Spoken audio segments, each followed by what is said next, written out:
통장이 압류되면 그 순간부터 돈을 한 푼도 못 쓰게 되는 걸까요?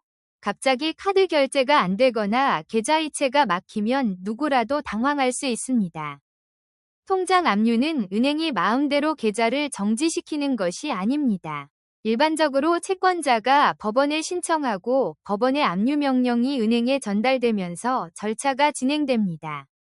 중요한 건 내가 압류 사실을 알게 된 시점과 실제 계좌가 제한되는 시점이 다를 수 있다는 것입니다. 그래서 아무런 예고 없이 통장이 막힌 것처럼 느껴질 수도 있습니다. 그렇다면 압류된 통장의 돈은 바로 사라지는 걸까요? 그렇지는 않습니다. 압류는 우선 해당 예금을 마음대로 출금하거나 처분하지 못하도록 제한하는 절차라고 이해하면 쉽습니다. 계좌에 잔액이 그대로 표시되는 경우도 있습니다. 화면에는 100만 원이 있다고 나오는데 실제로 이체하거나 출금하려고 하면 거래가 되지 않는 상황이 생길 수 있습니다.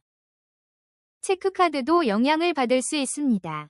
체크카드는 연결된 통장에서 돈이 빠져나가야 결제가 이루어지기 때문에 출금이 제한되면 정상적인 결제가 어려울 수 있습니다. 자동이체도 확인해야 합니다. 월세와 관리비, 통신비, 보험료처럼 매달 자동으로 빠져나가던 돈이 정상적으로 출금되지 않을 가능성이 있기 때문입니다. 그렇다고 통장에 있는 모든 돈이 아무런 보호 없이 무조건 압류되는 것은 아닙니다. 법에서는 채무자의 최소한의 생활을 보호하기 위한 압류금지 제도를 두고 있습니다.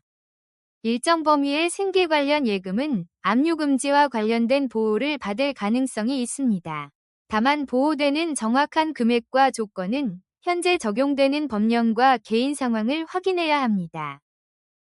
여기서 중요한 부분이 있습니다. 보호 대상이 될 수 있는 돈이라고 해서 압류된 계좌가 은행에서 자동으로 전부 풀리는 것은 아니라는 점입니다. 이미 계좌가 압류됐다면 법원의 압류금지 채권 범위 변경 신청 등의 절차를 검토해야 하는 경우가 있습니다. 자신의 생계 상황을 법원에 설명하는 과정이 필요할 수 있습니다. 월급이 들어오는 통장이라고 무조건 압류되지 않는 것도 아닙니다. 급여에 대한 압류 제한과 은행 계좌에 입금된 예금에 대한 문제는 구분해서 살펴볼 필요가 있습니다. 연금이나 일부 복지급여처럼 법률에 따라 압류가 제한되는 돈도 있습니다. 자신이 받는 돈이 어떤 보호를 받을 수 있는지 지급기관이나 금융기관을 통해 확인하는 것이 좋습니다. 일부 급여나 연금은 압류방지 전용 통장을 이용할 수 있는 경우도 있습니다. 대상과 가입 조건이 각각 다르기 때문에 자신이 해당되는지 먼저 확인해야 합니다.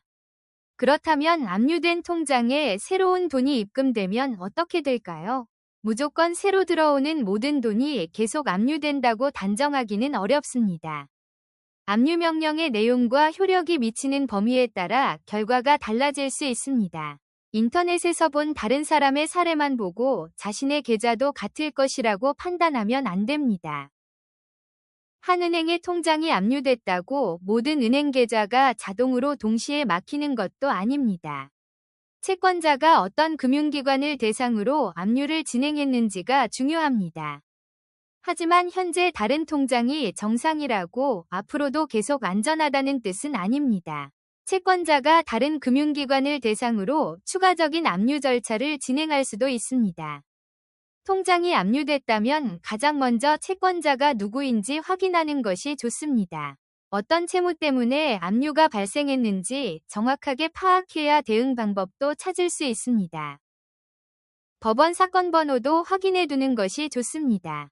압류와 관련된 결정문이나 은행 안내 내용을 확인하면 사건을 파악하는 데 도움이 될 수 있습니다. 실제로 갚아야 할 채무가 맞는지도 확인해야 합니다. 이미 변제한 채무이거나 금액에 문제가 있다면 관련 자료를 모아 사실관계를 확인할 필요가 있습니다. 채권자와 협의가 가능한 경우에는 분할 상환이나 변제 방법을 협의할 수도 있습니다. 다만 돈을 일부 갚았다고 압류가 자동으로 풀리는 것은 아닙니다. 압류를 해제하려면 필요한 법적 절차가 진행되어야 합니다. 채권자가 관련 절차를 진행하고 금융기관까지 처리해야 실제 계좌 이용이 정상화될 수 있습니다. 따라서 채권자와 합의한다면 돈을 언제 지급할지만 정하지 마세요. 압류 해제 절차를 언제 진행할 것인지도 함께 확인하는 것이 중요합니다.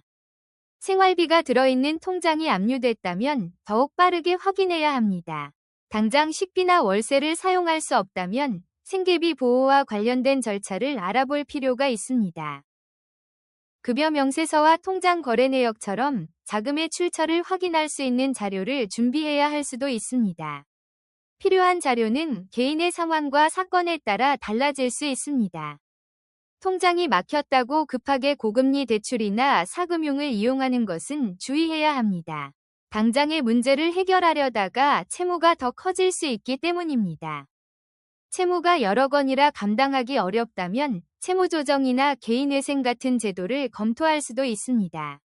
어떤 방법이 적절한지는 자신의 채무와 소득 상황에 따라 달라집니다.